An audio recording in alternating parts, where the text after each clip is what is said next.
South by Midnight just hit 1 million players, but let's look beneath the numbers. So the credit for the story goes to Game Rant, and a bunch of other publications cover this because this was announced by the head of the studio which developed South by Midnight.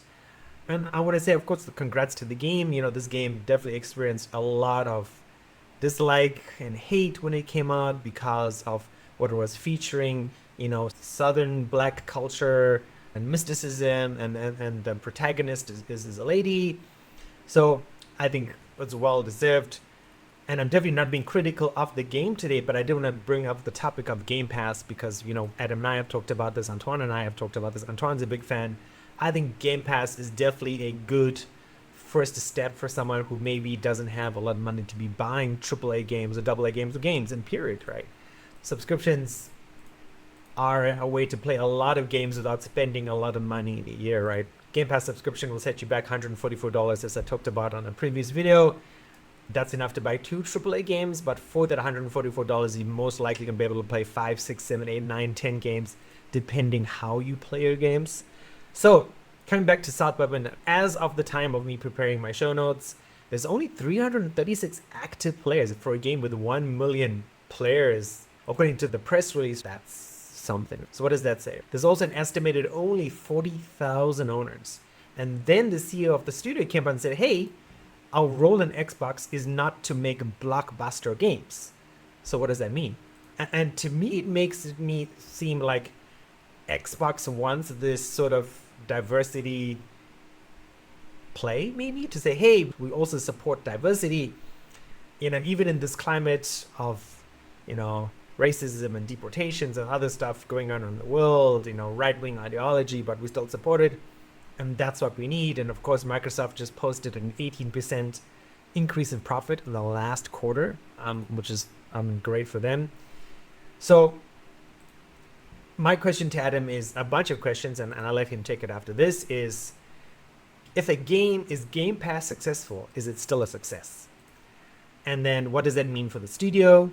What about the Netflix analogy of a movie and TV show doing very badly on cable or mainstream TV, but doing very well on Netflix, and then getting, you know, anteceding seasons or movies, right? Because, hey, oh my God, we had 100 million minutes watched on Netflix.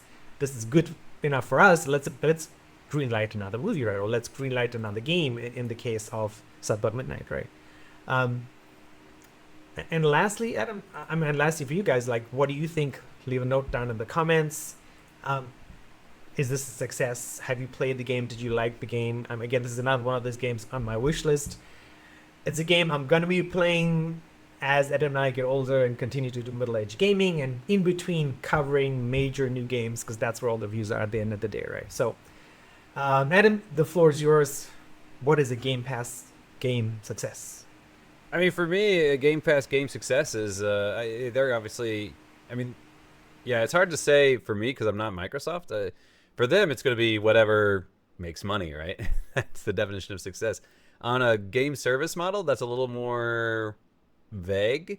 You know, is that based on the number of people playing it? Is that based on the amount of media coverage it's getting?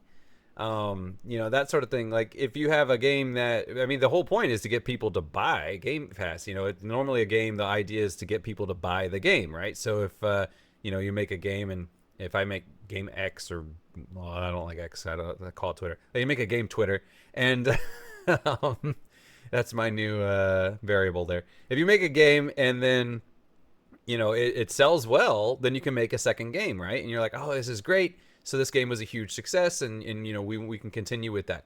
And it's the same thing with like Netflix. If you make a TV show and it ends up being like Stranger Things, or is it HBO is the ones that are doing The Last of Us?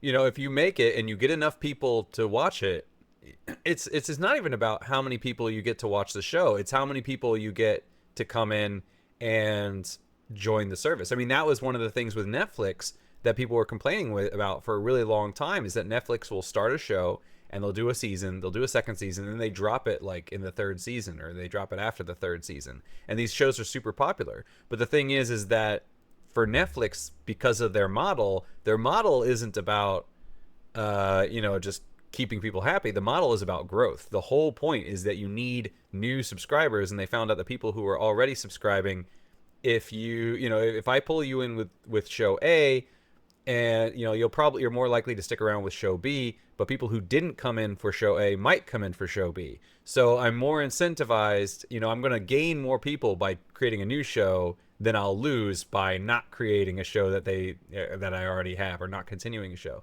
So in that sense, pulling more people in is the measure of success. So a game like South of Midnight, like the guy said, it's not our job to make what was it he said? It's not our job to make a blockbuster game or Yes. something like that. Okay, it's not our job to make a blockbuster game. It's like, we can kind of go that double A route. We don't have to make a huge Call of Duty style game, or a massive AAA like Death Stranding, or Horizon, or anything like that. We can make this smaller game, draw in a portion, draw in a new audience, and once that audience is in, then we've kind of got our hooks in them. Now we can make another game to so instead of trying to make a game that's going to appeal to the largest audience, we can make a bunch of smaller games that appeal to more niche audiences, pull them in, and now everybody's kind of in the same group.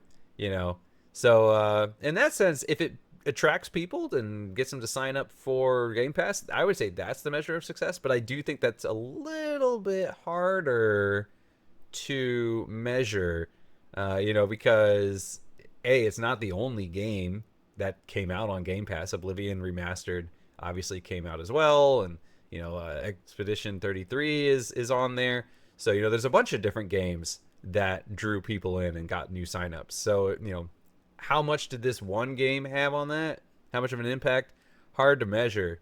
But I guess the idea is, as long as people are signing up, we're doing the right thing. So let's just continue kind of, throwing a bunch of different games out there and seeing which ones stick.